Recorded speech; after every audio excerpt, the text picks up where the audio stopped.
क्यों आज पूरा भारत जनवरी में भी दिवाली मनाने की तैयारियां कर रहा है? ये अयोध्या का श्री राम मंदिर इतना महत्वपूर्ण क्यों है? अगर आप जानना चाहते हो तो इस वीडियो के एंड तक बरकरार रहना, बिकॉज आज हम लोग डिस्कस करने वाले हैं अयोध्या के श्री राम जन्मभूमि मंदिर का पूरा इतिहास। त्रेता युग में भी जब श्री राम आए थे तो उनको भी उस समय राज्याभिषेक बहुत आसानी से नहीं मिला था, और आज कलयुग में वही इतिहास वापस दोहराया गया है। त्रेता युग के समय पे 14 वर्षों का वनवास काटने के बाद, कई दैत्य दानवों से लड़ने के बाद, रावण का वध करने के बाद फाइनली श्री राम प्रभु अपने अयोध्या गए और उनका राज्याभिषेक हुआ।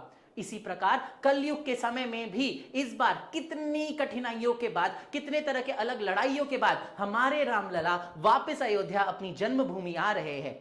अब ये पूरी जो लड़ाइयां है, ये पूरा जो घटनाक्रम है जिसके वजह से रामलला इतने दिनों तक अपनी नगरी में नहीं थे और वापस अभी अपने नगरी में आ रहे हैं, ये क्या है आइए हम लोग समझते हैं। तो कहानी बहुत पहले से शुरू होती है, आज से करीब 400-500 साल पहले जब बाबर आए थे भारत में और बाबर ने सारे हिंदू मंदिरों को तोड़ना शुरू किया था। तो अयोध्या के राम जन्मभूमि में भी जो राम मंदिर थी, बाबर ने उसको भी वहां पे तोड़ दिया था, और बाबर के आदेश पे वहां पे एक मंदिर, एक मस्जिद बनाया गया जिसको लोग बाबरी मस्जिद के नाम से जानना शुरू कर दिए। मुगलों ने उस बाबरी मस्जिद को बहुत सराहा और बहुत दिनों तक बाबरी मस्जिद को एक मुस्लिम्स के प्रेयर की प्लेस की तरह से जाना गया। जब ये चीज थोड़ी आगे बढ़ी, मुस्लिम राज्य भारत से खत्म हो गया, मुगल राज्य भारत से खत्म हो गया और ब्रिटिशर्स आए, तब वहां के हिंदुओं ने शुरू किया रिवोल्ट करना। बाबरी मस्जिद के अगेंस्ट जो पहला रिवोल्ट था वो हुआ 1858 में, जब कुछ हिंदू गए और उन्होंने बाबरी मस्जिद में राम जी की और सीता मैया की मूर्ति का स्थापना कर दिया। उस समय ब्रिटिशर्स ने एक कड़ी कार्यवाही की और उन्होंने हिंदुओं को उस मस्जिद के अंदर जाने से मना कर दिया और वहां पे किसी भी प्रकार की पूजा अर्चना होने पर रोक लगा दी। अल्टीमेटली जब 1947 में अपने भारत को इंडिपेंडेंस मिला ब्रिटिशर्स से, तो हमारे पहले प्रधानमंत्री पंडित जवाहरलाल नेहरू ने 22 और 23 दिसंबर 1949 को श्री राम और सीता मैया की जो मूर्तियां थी वो इस मंदिर के अंदर स्थापित की और वहां पे हिंदुओं की पूजा अर्चना शुरू हो गई। थोड़े दिनों बाद बाहर एक एलिवेटेड प्लेटफॉर्म बनाया गया जहां पे श्री राम जी की मूर्ति रखी गई और पूजा अर्चना शुरू हो गई। वहीं से सिलसिला शुरू हुआ श्री राम जन्मभूमि पे राम मंदिर को बनाने का। कुछ दिनों बाद यही चीज चलती रही, पूजा वहां पे उसी प्रकार होती रही। पूरे बाबरी मस्जिद को दो हिस्सों में बांट दिया गया, जहां पे आधे हिस्सों में हिंदूज श्री राम की पूजा करते थे और बचे हुए आधे हिस्से में मुस्लिम्स अपना नमाज अदा करते थे। उसके बाद आगे जाके 1989 में विश्व हिंदू परिषद ने वहां पे एक शिलान्यास किया। शिलान्यास मतलब वहां पे एक पत्थर डाल दिया, भूमि पूजन कर दिया, ये दिखाते हुए कि वहां पे वो लोग बाबरी मस्जिद की जगह राम मंदिर को कंस्ट्रक्शन करने वाले हैं। सबसे बड़ा मोड़ आया इस पूरे कहानी में on the 9th of 6th December 1992, जब 1000 से ऊपर लोग कई तादाद में गए और उन्होंने बाबरी मस्जिद के तीनों गुंबदों को तोड़ दिया और बाबरी मस्जिद डेमोलिश कर दिया। उसके बाद से लेके आज तक रामलला वहां पे एक टेंट में बनाए गए मंदिर में रहते थे। एक टेंट में हमारे रामलला, सीता मैया, इनकी मूर्तियां रखी गई थी और उनकी पूजा अर्चना होती थी।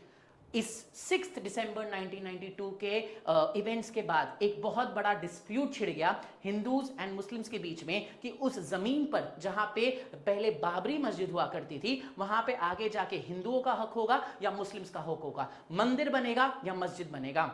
एक तीसरी पार्टी भी इस डिस्प्यूट में आ गई जिनका नाम था निर्मोही अखाड़ा, जिन्होंने बोला, जिनका दावा यह था कि वहां पे मंदिर बनना चाहिए, लेकिन मंदिर में पूजा अर्चना और मंदिर को पूरा संचालित करने का जो हक है वो निर्मोही अखाड़ा के लोगों को मिलना चाहिए। लड़ते झगड़ते ये लोग सब पहुंचे इलाहाबाद हाई कोर्ट, जहां पे कई दिनों के हियरिंग, अलग अलग तरह के एविडेंस प्रेजेंट करने के बाद इलाहाबाद हाई कोर्ट ने 30 सितंबर 2010 को अपना ऑर्डर पास किया। 3 जजेस की बेंच थी एंड उन्होंने 2:1 मेजॉरिटी के हिसाब से जो ऑर्डर पास किया, वहां पे उन्होंने ये बोला कि रामलला की जो जन्मभूमि है उस पूरे जमीन को 3 बराबर के हिस्सों में बांटा जाए। 1/3 हिंदूज को दिया जाए ताकि वहां पे वो एक राम मंदिर का निर्माण कर सके, 1/3 निर्मोही अखाड़ा को दिया जाए ताकि वो वहां पे अपने मंदिर का निर्माण कर सके, एंड 1/3 मुस्लिम्स को दिया जाए ताकि वो वहां पे एक मस्जिद का निर्माण कर सके। इसी के साथ साथ इलाहाबाद हाईकोर्ट ने बोला कि क्योंकि वो जमीन जो थी वो हिंदुओं के लिए बहुत महत्वपूर्ण थी, तो जमीन का जो सेंट्रल हिस्सा होगा वो हिंदुओं को दिया जाएगा वहां पे मंदिर बनाने के लिए, एंड उसके आसपास के हिस्से जो होंगे वो दिया जाएगा मुस्लिम्स को और निर्मोही अखाड़ा को, ताकि वो अपने रिस्पेक्टिव वर्शिप प्लेसेस वहां पे बना सके।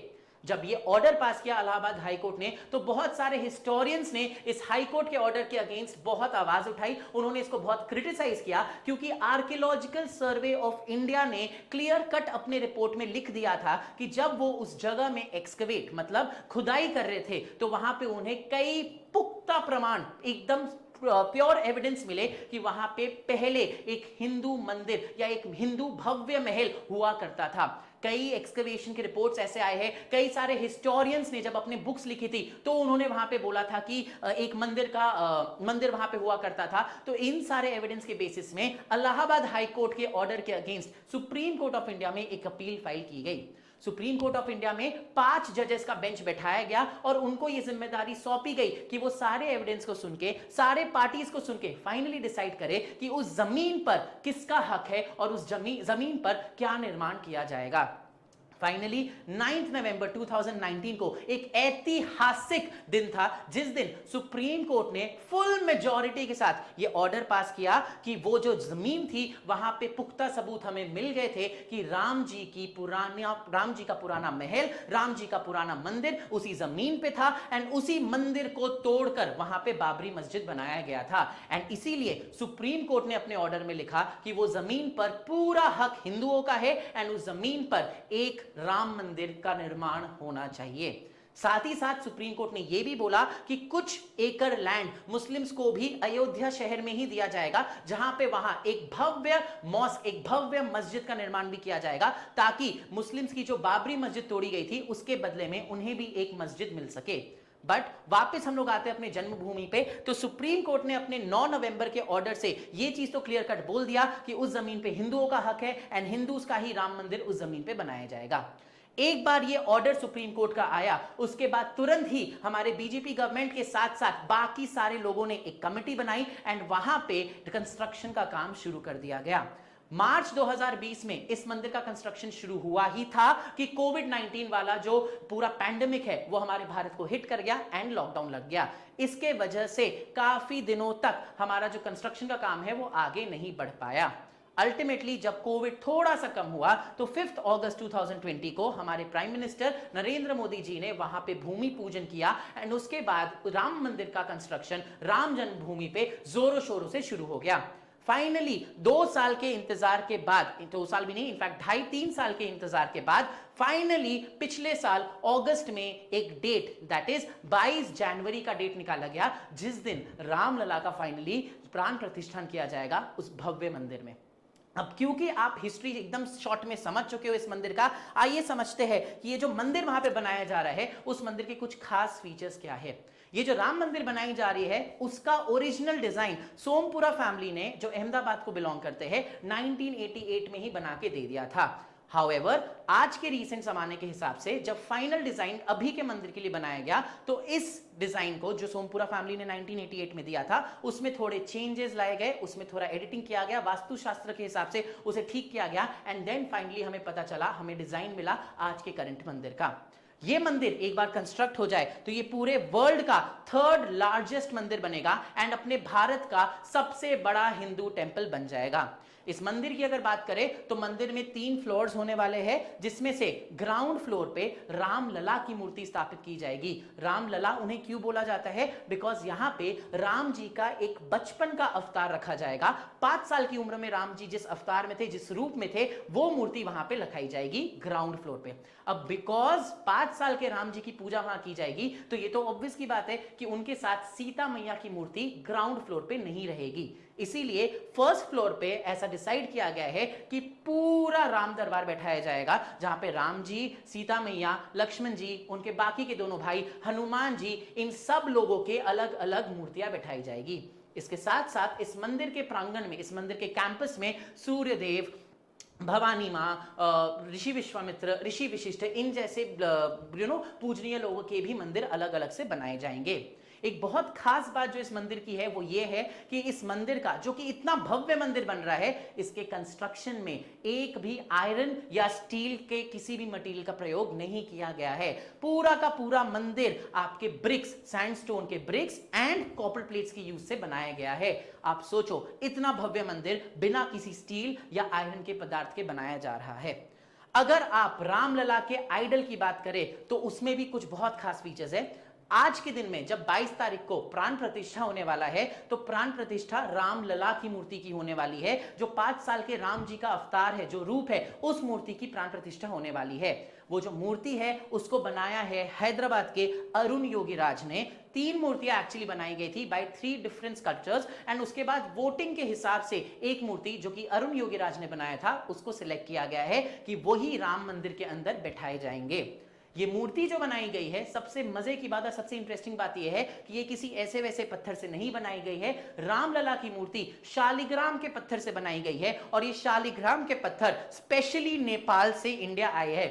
2 पत्थर जैसे कि आप फोटो में देख सकते हो, नेपाल से इंडिया लाए गए थे और ये शालिग्राम के बनाए गए हैं। ऐसा माना जाता है कि ये पत्थर जो है इसमें कई दैविक पार्ट्स है एंड ये 3 करोड़ साल से भी ज्यादा पुराने हैं। आप अगर इस रामलला की मूर्ति की बात करें जिनकी प्राण प्रतिष्ठा 22 जनवरी को होने वाली है, तो ये मूर्ति इस प्रकार बनाई गई है कि रामलला जिस वक्त 5 साल के थे तो उस समय का प्ररूप वहां पे दिया गया है। उसके साथ साथ ये मूर्ति का height 51 inches that is 4 feet and 3 inches रखा गया है।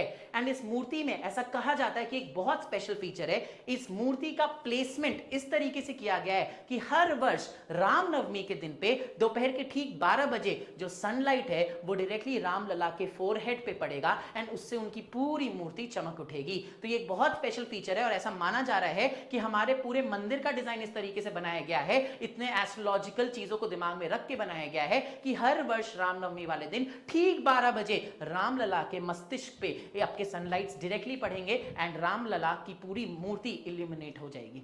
ठीक है, नाउ ये तो अपने मंदिर एंड मूर्ति की बात कर लिए। अब बात करते हैं 22 जनवरी को जो प्राण प्रतिष्ठा सेरेमनी होने वाला है उसके बारे में। 22 जनवरी 2024 ईयर मार्क किया गया है रामलला की मूर्ति के प्राण प्रतिष्ठा के लिए।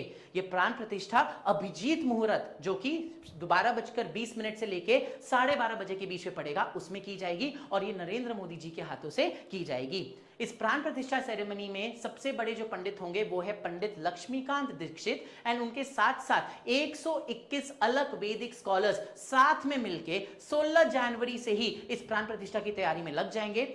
22 जनवरी को मूर्ति को स्थापना करने के पहले भी 4-5 दिन के बहुत सारे कार्यक्रम होते हैं जहां पे मूर्ति को नहलाया जाता है, मूर्ति को पूरे शहर का भ्रमण कराया जाता है। तो ये सारे कार्यक्रम 16, 17, 18 तारीख से ही शुरू हो जाएंगे एंड अल्टीमेटली 22 जनवरी को आपके रामलला, हमारे रामलला अपने स्थान पे स्थापित हो जाएंगे। ऐसा माना जाता है कि नरेंद्र मोदी जी जब जाएंगे रामलला के स्थापना के लिए तो उससे पहले वो एक हनुमान मंदिर में दर्शन करने के लिए जाएंगे, क्योंकि रामायण में ऐसा लिखा हुआ है कि जब राम जी अयोध्या छोड़ के जा रहे थे तो उन्होंने हनुमान जी को अयोध्या का पूरा राज्य सौंप दिया था। उन्होंने हनुमान जी के ऊपर ये रिस्पॉन्सिबिलिटी दी थी कि वो अयोध्या नगरी का ख्याल रखे एंड बिकॉज हनुमान जी एक चिरंजीव है, आज के दिन में भी हनुमान जी अयोध्या नगरी का ख्याल रखते हैं एंड ऐसा बोला जाता है कि अगर आप हनुमान जी की नगरी में एक भव्य मंदिर बना रहे हो तो पहले आप हनुमान जी का आशीर्वाद लोगे, उनसे परमिशन लोगे एंड उसके बाद ही मूर्ति की स्थापना होगी। ये तो प्राण प्रतिष्ठा सेरेमनी के बारे में हम लोगों ने समझा। आप लोगों ने न्यूज वगैरह में देखा होगा कि इस प्राण प्रतिष्ठा सेरेमनी में बहुत सारे लोगों, पॉलिटिशियंस हो गए, एक्टर एक्ट्रेसेस हो गए, बड़े गुरुज हो गए, उन सबको बुलाया जा रहा है।